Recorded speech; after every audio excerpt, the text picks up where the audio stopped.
Todo el mundo conoce la era de los dinosaurios, el periodo Mesozoico, donde habitaron las criaturas más fascinantes para muchos de todos los tiempos y seres que no parecen de la Tierra. Una era de tiempo que abarca desde los 250 millones de años hasta 66 millones de años. En ese momento la Tierra estaba gobernada por los dinosaurios en todos lados. Pero no es del todo así. Hay una época, la menos conocida del Mesozoico, la era Triásica, donde los dinosaurios no eran los gobernantes todavía. Existían, mas no eran los gobernantes. Y el Triásico, en lo personal, me parece muchísimo más interesante que el Jurásico y el Cretácico. Y hoy vengo a explicar el porqué. Como dije anteriormente, si bien en el Triásico existieron dinosaurios, no eran los seres vivos gobernantes.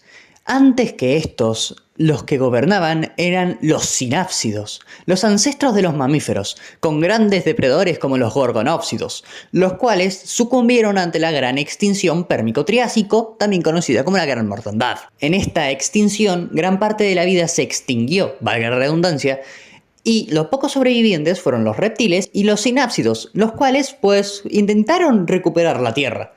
Pero no lo lograron y los reptiles ocuparon el lugar de los depredadores, apareciendo pues los dinosaurios, como los primeros dinosaurios en este caso, como el Eoraptor, por ejemplo, o otra familia, los Rauisuchidos. Y aquí tenemos el primer ejemplo de por qué considero que el Triásico es más interesante. Tenemos una familia única de animales. No vas a encontrar un Rauisúquido en el Pérmico ni en el Jurásico, única y exclusivamente en el Triásico, que eran grandes reptiles depredadores, que pues ocupaban el nicho de los depredadores Apex en su ecosistema. Estos animales contaban también con el animal terrestre más grande, no dinosaurio, jamás conocido, carnívoro, claro, el Phaseolasuchus, un depredador gigante, el cual alcanzaba los 10 metros de longitud, los 3.5 metros de altura, algunos ejemplares, cuando se ponían dos patas, porque estos animales podían caminar a dos patas al igual que los dinosaurios, y pesar 5.5 toneladas, siendo exageradamente pesados y bastante peligrosos, obviamente. Y estos animales habitaron la Tierra entre hace 220 y 213 millones de años. Estos animales también pues eran los máximos depredadores y este ejemplar en específico vivió en Argentina, al menos esta especie.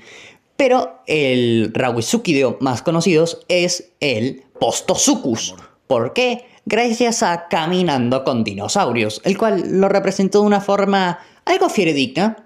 La verdad, no estuvo tan mal. Y el Postosuchus tiene fácil la comida. Pero aparte de eso, no se ha visto muchos Rauisúchidos en documentales, aparte de ese y en Dinosaur Revolution. También vemos a los primeros dinosaurios, que no son criaturas enormes como el resto, pero sí vemos sus primeros pasos en tierra, lo primero que eran antes, lagartijas, un poco grandes y ya está, que eran animales bípedos algunos, otros ya empezaban a andar a cuatro patas, pero eran bastante pues interesantes algunos de ellos. Y también podemos ver algunos dinosaurios grandes de verdad, como puede ser, por ejemplo, el Plateosaurus, un prosaurópodo, antecesor de los saurópodos, el cual terminó evolucionando en algún saurópodo junto a los otros prosaurópodos.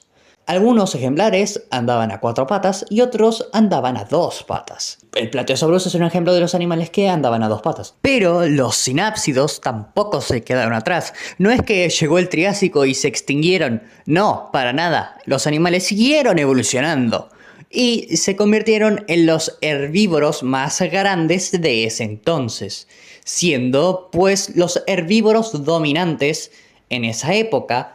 Y pues las presas de los Rauisúchidos principalmente, ya que no existía ningún dinosaurio carnívoro lo suficientemente grande como para cazarlos. Pero eso no es todo. Aquí también podemos ver el inicio de otras especies, como por ejemplo los pterosaurios. Antes, los cielos eran única y exclusivamente gobernados por los insectos, y los pterosaurus empezaron a aparecer ahora. Podemos ver a los primeros pterosaurios, los cuales obviamente eran pequeños. Y también se conoció a un pequeño animalito que, si lo vemos a simple vista, parece un antecesor de los dinosaurios. Pero no, realmente es un antecesor de los pterosaurios, que no son lo mismo. No, los pterosaurios no son dinosaurios voladores. Y este pequeño animal se llama Venetoraptor, descubierto hace relativamente poco, creo que fue el año pasado. Y esto es un descubrimiento bastante importante. Y también esto, podemos ver el inicio de criaturas ejemplares en el resto del Mesozoico, como son los pterosaurios y los dinosaurios. Pero también hay más. En los mares del Triásico también aparecieron por primera vez los reptiles completamente marinos, criaturas que se parecen a tortugas, mas no lo son, y también los reptiles marinos que todo el mundo conoce. Pero no me estoy hablando de plesiosaurios o mosasaurios, estoy hablando de una familia que se tiende a olvidar un poco más debido a que no tiene una cualidad tan grande, que son los ictiosaurios.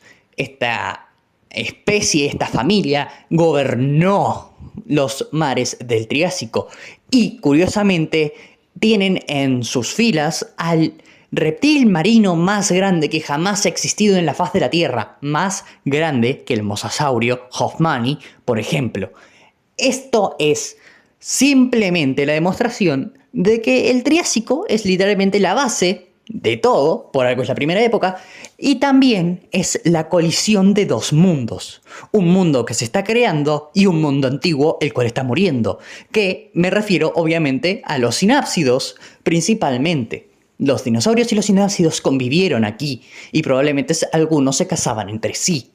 ¿Esto qué quiere decir? Que podemos ver por primera vez prácticamente la colisión de dos mundos completamente distintos, un mundo antiguo y un mundo nuevo, la única época de transición, al menos para mí, que se nota realmente, porque si bien el Carbonífero podría entrar también aquí como la transición del agua al mar, no es una colisión de dos mundos tan importante. Aquí podemos ver la colisión de dos especies.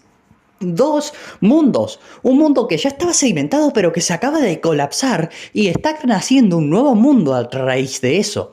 Y obviamente en la extinción posterior, la de Triásico-Jurásico, los sinápsidos terminaron de sucumbir y se convirtieron en los mamíferos, siendo los únicos que quedaron. Y los dinosaurios pudieron reinar.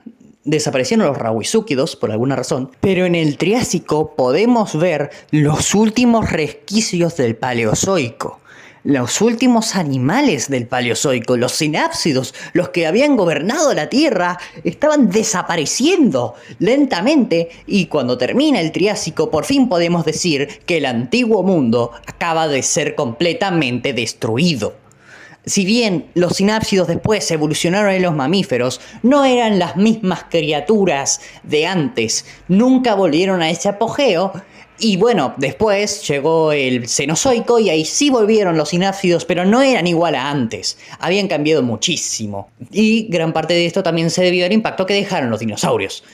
Pero esto simplemente te muestra un mundo mezclado. Un mundo que son dos mundos colisionando, como ya dije.